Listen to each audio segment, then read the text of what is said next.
G'day, Steph here, and we're back with 30 days of speaking, writing, and listening to Aussie English. It is the 30-day Aussie English Challenge.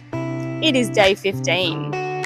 You are going to learn 3 everyday Aussie English phrases. These are common. These are things that you could hear every day in Australia. You might hear someone say, "It was a bit full on." It was a bit full on.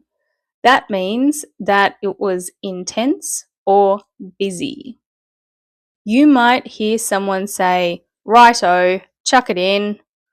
They could be meaning put something in, for example, the shopping trolley. Put it in, chuck it in. You might hear someone say, "Good on you" or "Good on ya." Please comment down below which phrase is your favourite. Which phrase is your favourite? Here is a beautiful view of the Aussie bush. You can see some bird has been, no, I think that's a dog. Are those dog prints? I think those are dog prints. I'll have to have a closer look.